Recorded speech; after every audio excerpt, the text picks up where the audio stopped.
Hello guys, welcome to another video. And this one I'm going to be discussing another unique item introduced to the game in 3.24. That's the Perandus Pact, a new unique jewel that's exclusive to Necropolis. It can be crafted using Necropolis grave crafting by combining 4 different Perandus family corpses.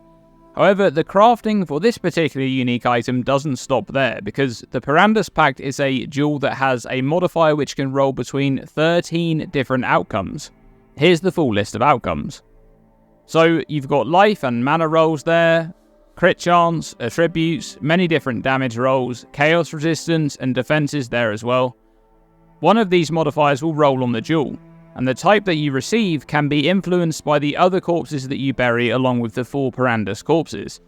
For example, you could use some corpses which increase the chance of mana modifiers, and then a bunch of other corpses which make the other modifier outcomes scarcer, in an attempt to craft the Perandus Pact which adds mana to the nodes in its radius. So how exactly does the Perandus Pact work? Let's take the example of this Perandus Pact jewel here, which has passive skills in radius also grant +5 to maximum life. The Perandus Pact has a large jewel radius. Every node in the radius around the jewel will have +5 to maximum life added to the pre-existing stats on that node. For example, when placed in this jewel socket at the Marauder start location of the passive skill tree, all of the nodes in the radius indicated by the blue ring around this jewel socket will have +5 to maximum life added to their pre-existing stats. So with the currently allocated passive skills, this tree has a total of 14 nodes that are allocated within the jewel's radius. So this jewel would be providing +70 to maximum life. So somewhat similarly to some of the timeless jewels, the Perandus Pact makes nodes in its radius more valuable by adding an additional stat to them. And this makes the positioning of this jewel and the makeup of your passive tree a lot more important, especially since the Perandus Pact is limited to 1. Alright, what about a real example of a build making use of this jewel? A Righteous Fire Chieftain would typically use this pathing on the passive skill tree, and by using the Perandus Pact jewel, which adds 6% increased fire damage to passive skills within its radius in this jewel slot, the Chieftain would gain 96% increased fire damage from the Perandus Pact in this socket, since there's 16 passive skills allocated within its radius.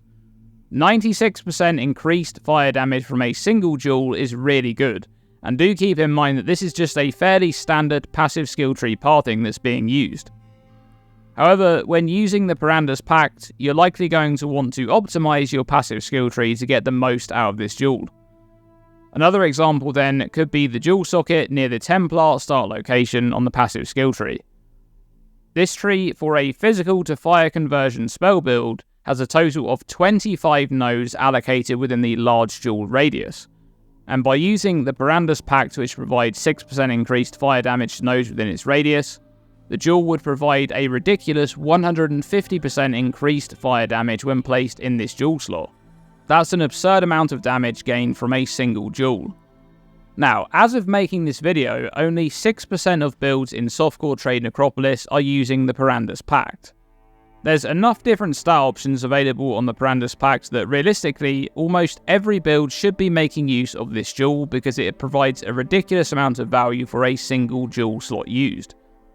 The only exception to this rule would likely be builds using the Adorned, as the jewel slot would be more valuable when used by a well-rolled magic jewel, and possibly builds using timeless jewels which provide a similar stat allocation, mostly because those builds usually will have a single jewel slot where this type of jewel would make sense, and in that case it's already being used by a timeless jewel. However, for the vast majority of builds that don't fall into those two categories, they should probably be using this jewel because it really is just that good. Now, optimizing your passive tree pathing to better suit this new jewel is one thing, but you can go one step further and really go all in to get the most out of this jewel. Unnatural Instinct is a unique jewel that's limited to 1, and it has a small radius. Any allocated small passive skills within its radius grant nothing, but in a trade-off, you gain all of the bonuses from all of the unallocated small passive skills within that small radius. Take a look at this example of a mana stacking build which paths down into the Scion Star area.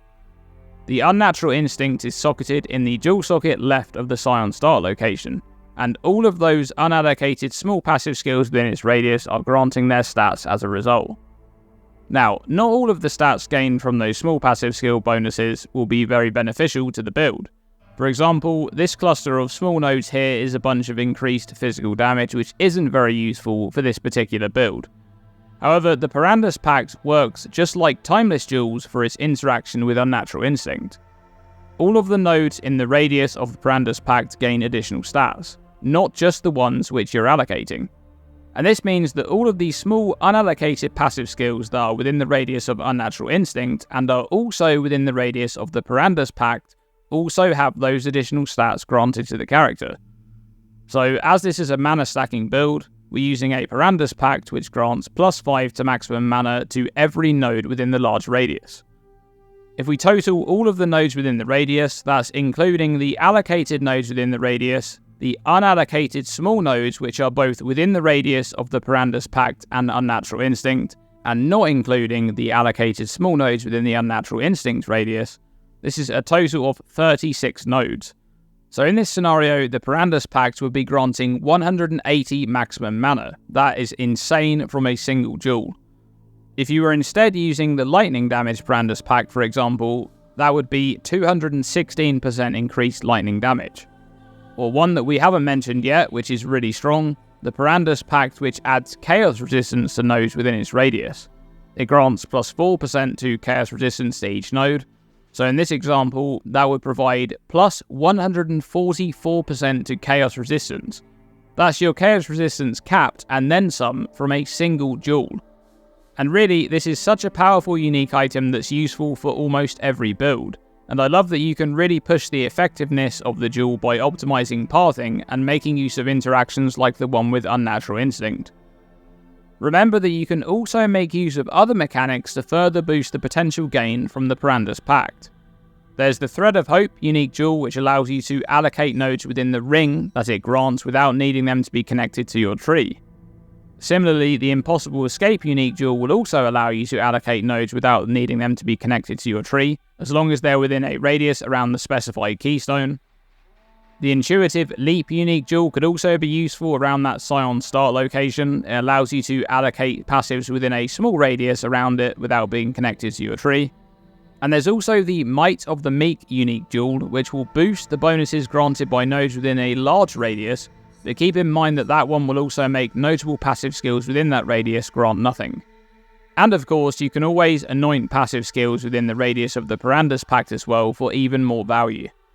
Overall, the Perandus Pact is a very strong unique jewel which should be seeing a lot more use than it currently is, as it can be used to good effect on the majority of builds without the need to overhaul the passive skill tree, and can be optimized around to gain a lot more value if desired. Have you been making use of this new jewel in your build? Do let me know. Also, I'd love to hear your experience with crafting the Perandus Pact. How deterministic can you reasonably make it to force a specific stat onto the Perandus Pact during grave crafting? Please do share your thoughts on that one. Thank you to my patrons for your support, it's truly appreciated. If you'd like to join them and support the channel going forward, all of the information can be found at the link in the description below. Thanks for watching this video, and I'll see you in the next one.